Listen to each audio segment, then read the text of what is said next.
Hello everyone, thank you for joining me for this video. So this video is going to be a little bit different because we are going to be reading a story that I wrote, which I know some of you are probably like, wait, is reading a story really part of like gaming content? And my answer to that is simply, video games have a lot of dialogue and stories that they have to work through. So I would say writing is actually an essential part of video games. Now, this story in particular is a short horror story. So some people don't like horror or spooky stories. So just warning, if anybody is going to not want to see that kind of story or hear a story that could be considered scary, keep that in mind as we get into this. But thank you for joining me. I'm going to share my story with you tonight. It's called The Storm in the Night. The boisterous musical sounds and foul rap lyrics spilled out of my car window this Friday evening. I couldn't stop the smile that crept across my face as I turned the knob right on the max volume. It was my defiant stand against society at large, or regular people in my general area. I definitely saw an older lady give me a dirty look as she dawdled past through the parking lot. Unfortunately, she was on the course to walk directly behind my car. I rolled my eyes and sighed as I had to wait on this decrepit turtle to pass before I could pull out. As I was forced to wait, I noticed that there were several rows of dreary, dark gray clouds moving in. It was a sign that rain would be on the way. "About time, old hag," I said to myself as I put the car into reverse. A wave of excitement filled my body as I wouldn't have to return to work for a few days. I had taken some time off even though I didn't really have any particular plans. My boss, a stubborn old goat of an old man, acted like the end of the whole world for me to take a few days off.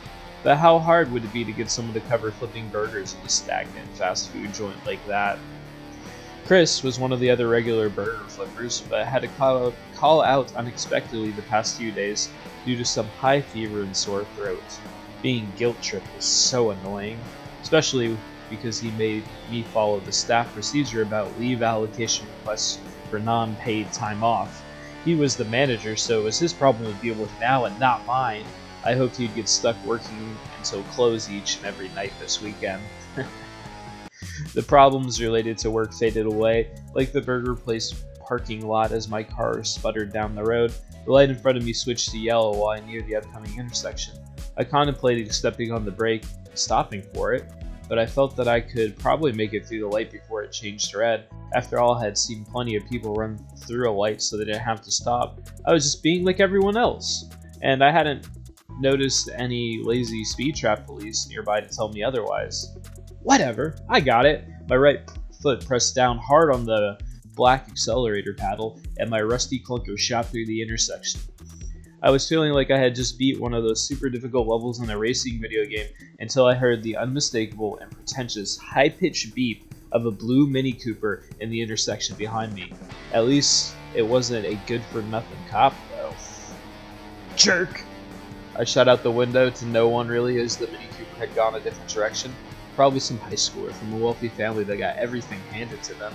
I could imagine that they were on their way home from tennis or lacrosse practice, but stopped to get a coffee from that snooty place on the corner. Obviously, I shouldn't have to slam on my brakes, so that dimwit was in the wrong to honk. Right? The nerve of some people! The light from the fading sun started to disappear much more quickly than I had anticipated. However, I had another problem, as the loud gurgling from my stomach was a reminder that it was empty. I knew that I needed to stop to get some quick grub before I got back. I had a few things at home, but I didn't much feel like cooking that night. I just wanted to get back to my crappy house so I could unwind from the day and avoid the rest of the morons that were out that night. Besides, I noticed that it smelled like it was going to rain very soon, and I wanted to get home before that happened more than anything. Rain was the worst. I hated driving in the rain, especially at night, as it could get impossible to see. I remember my accident a few years ago, when some idiot slammed on their brakes in front of me.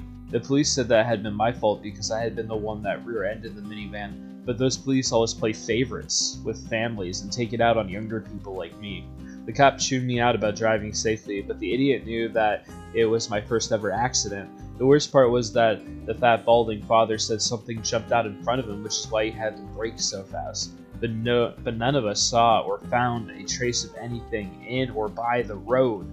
I've always imagined and hoped that the fool would lose his driver's license, which would be poetic justice to me. My displeasure with the rain was much deeper and went back much farther than that one incident, though. It had always made me morose ever since I was a little kid, like there was some repressed memory tied to the rain or something. I used to hate to be left home by myself during a storm with its almost otherworldly darkness and spooky sounds.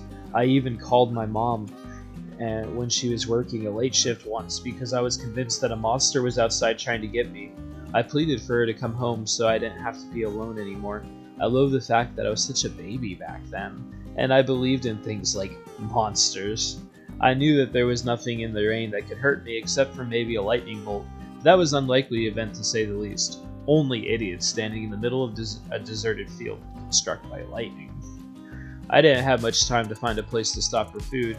I had spent the last 8.5 hours looking at greasy burger patties, so I pulled into the taco joint. The best part was that there was only one truck in the drive-thru in front of me. Waiting in line was a pain in the butt, so I was glad that I was the only person there. The bright green lights of my car dash showed it was 9:15 p.m. I should have only been wait 5 minutes? But that losers that were working the window took forever to get the food out that night.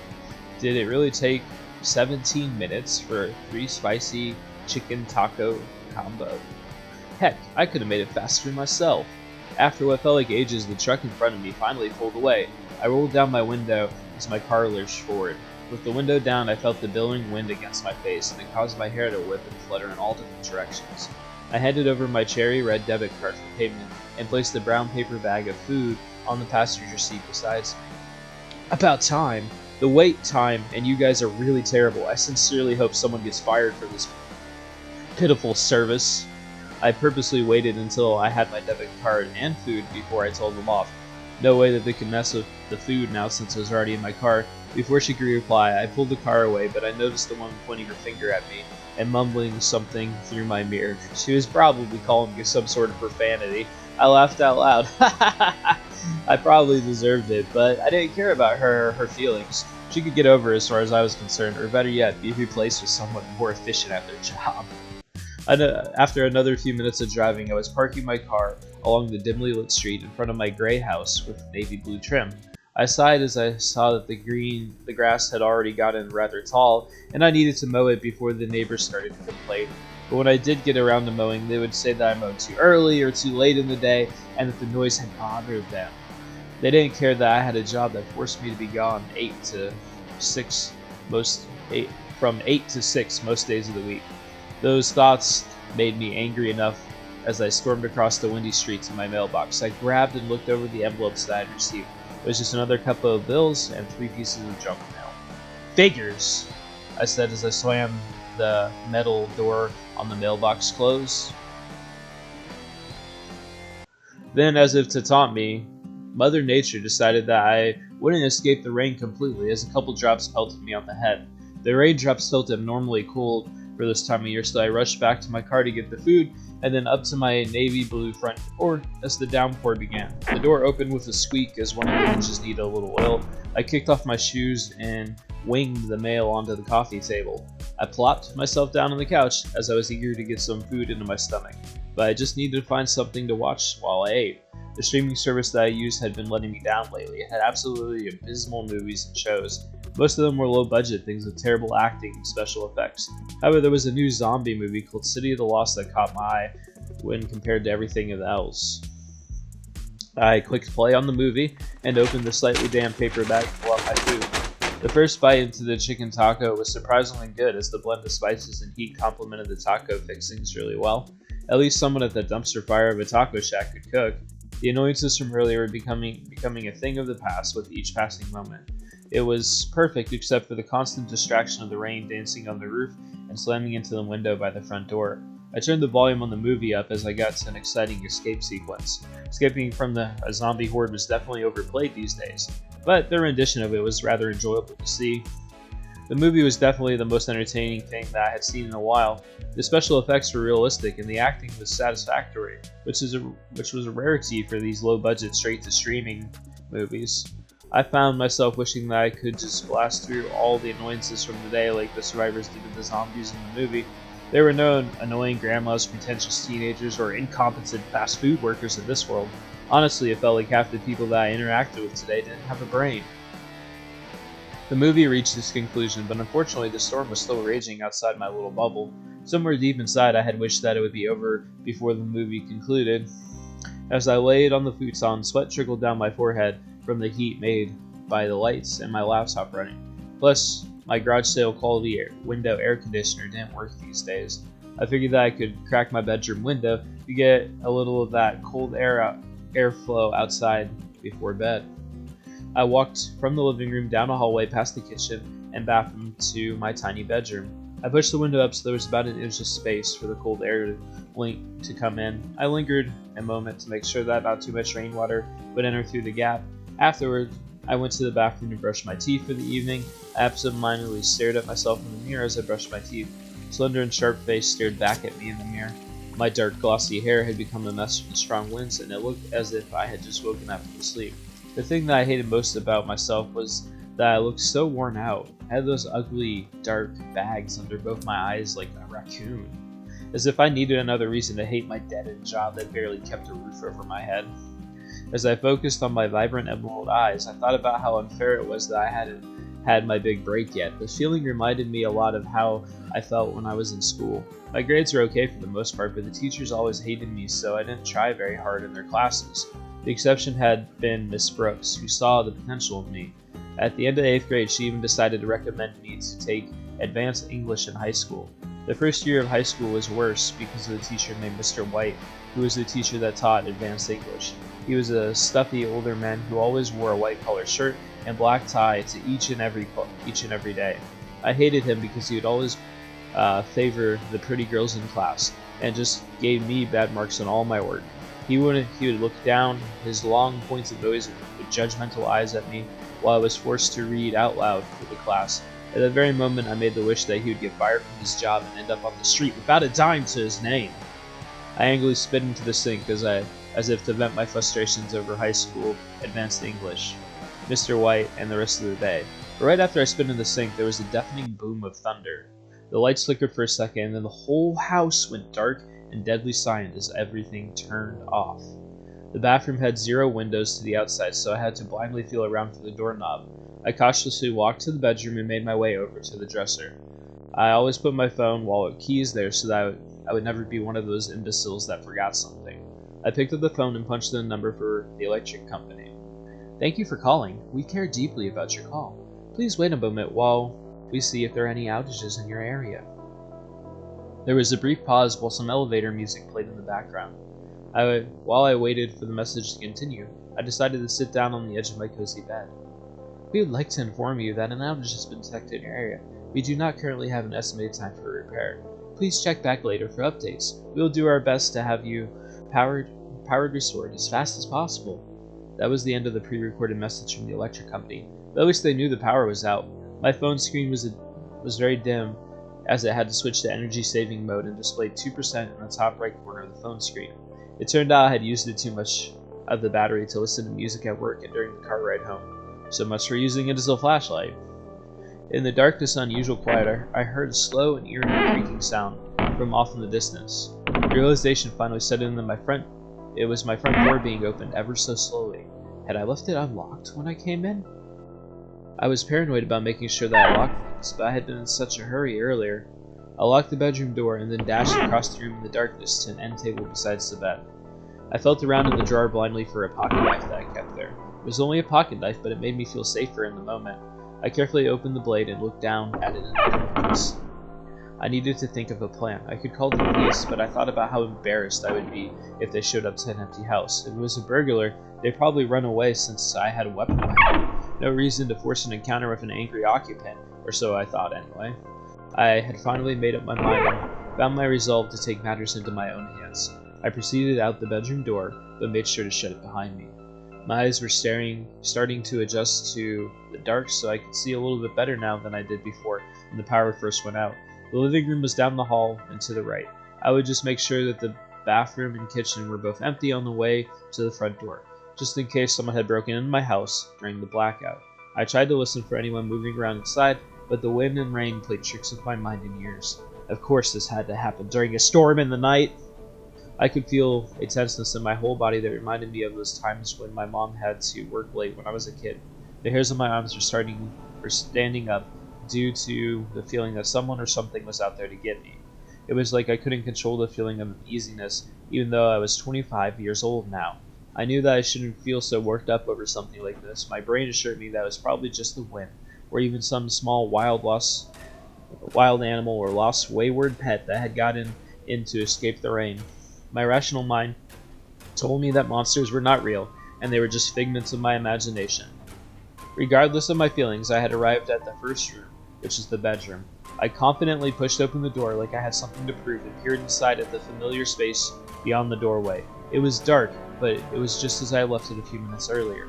Suddenly and unexpectedly, I felt something that sent chills down the back of my neck to the core of my body. It felt like there was a presence gazing into me from behind. I felt like a gazelle standing in the middle of the African plains about to be pounced on by a stealthy lion. I took a deep breath, secured my resolve, and whirled around with the pocket knife at the ready. My eyes saw only darkness and walls, but nothing else was there. My chest was rising and falling quickly from the rush of it. I got myself all worked up over nothing but an air draft. Then the sudden fright triggered something to shake loose in my brain as I started to remember that monster from my childhood. It had been some sort of giant bat, or maybe more like a rat. It definitely had long, nasty brown fur and sharp, deadly claws and teeth.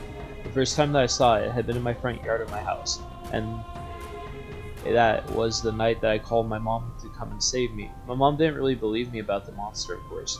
After the first time I saw it, the monster moved and sat in the backyard on rainy nights watching my window, almost like it was waiting for me to get caught outside at night in the rain. I positioned my little green army men on the window to keep the monster at bay back then. The memory of the army men brought back a little of relief to my troubled thoughts. Unfortunately, there was still the kitchen and living room to be checked. After that last scare, I decided to make more of an effort to conceal my presence and tiptoe down the hall.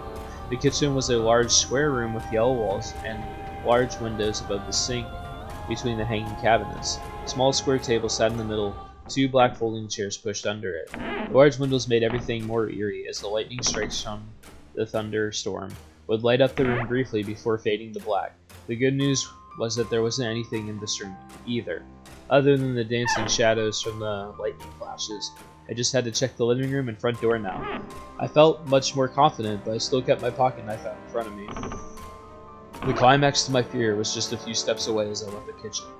The living room was dark, but I could see the door to the living room was open, the wind occasionally rocking it as it billowed by. The added sound of the rain sloshing on the concrete steps just beyond the door. My eyes looked down on the floor in the dim light from outside. There were no muddy animal or human footprints leading from the doorway. I moved with the utmost haste to the door and forced it closed with a slam. I was secure and protected from the horrid weather and unforeseen danger of the outside world and imaginary monsters. I felt the tension melt away as relief took its place. Just a simple mistake and trick of the wind, like in one of those kids' cartoons. The wind must have blown it open. I'm so glad that I didn't call 911 over this. I folded the pocket knife and put it down on the coffee table while I sat on the couch. I found myself rolling with laughter at how foolish I had been. The darkness was no longer a source of fear as I sat there for several minutes. The zombie movie during a storm was probably a mistake on my part. The saying was that you shouldn't eat spicy food and watch horror movies before bed after all. I was just thankful that no one could see how foolish and paranoid I had been. After I had my fill of laughter and sitting on the couch, I decided it was time to go back to the bedroom and get some sleep for real. Besides, the power was still out, so it's not like I could do anything else right now. As I walked to the bedroom, I put my hands on the wall to guide me as I went.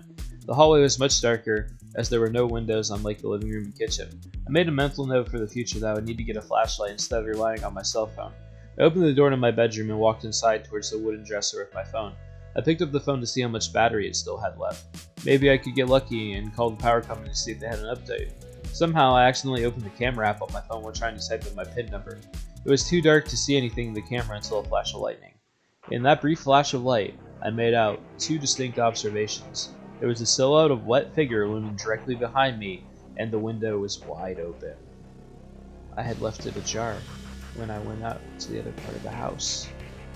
My hand instinctively went to my pocket, but the knife wasn't there as I realized that I had left it back in the living room on the coffee table. My eyes fixated on the phone in my hand as my last bastion of hope. A sick twist of fate caused my heart to sink as the battery dropped to 0%. Just as I hit the first 1 and 911, the phone fell from my hand, and I knew I had no other options left.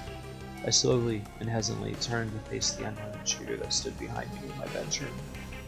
The rain on the roof sounded so clear to me at this precise moment in time. Each tiny and unique thud on the roof above my head could be heard, as if it was slowing down. I found myself wondering when the rain had become a harbinger of bad things in my life. I went back through my memories as far as I could. I remember having an accident in the rain when I was 22, my grandma's funeral on a rainy afternoon, and the night I called my mom about the monster outside the house. One thing was very clear. I knew I had always and forever hated the rain. The last words I ever spoke were, "So, it was you." Post-reading questions. Do you believe in karma? This story is told from the perspective of a young person that puts off negative energy on each and every step of their way home from work. Was it karma that the story ended like it did? Another fun idea to think about is think about who the hooded figure was at the end. Was it the same monster from childhood, or one of the many people that the main character insulted on his way home? We never really know what another person is going through.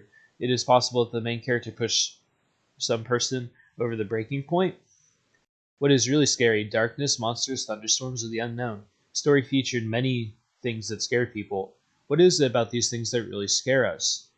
Afterward, in acknowledgements. I hope you enjoyed this fictional story that I have written for you. I feel that the main character represents the feelings that a lot of us have that we hide away from the world, little frustrations that ruin our days and poison our thoughts. We all have fears and frustrations that we have to deal with each and every day, but it is how a person handles these that really says a lot about their character. There are people that choose anger often, but many also choose kindness. I know myself that I've been guilty of calling a person stupid for pulling out in front of me while driving, a habit that I might have learned from a certain person from my own life that shall go unnamed. So I don't think anyone is perfect, but I do believe that we should try a little harder to choose patience, kindness, and understanding. This is the first complete short work that I have written in my life. I would like to acknowledge a special friend that goes by the name of Turnaround Online for inspiring me to complete this work.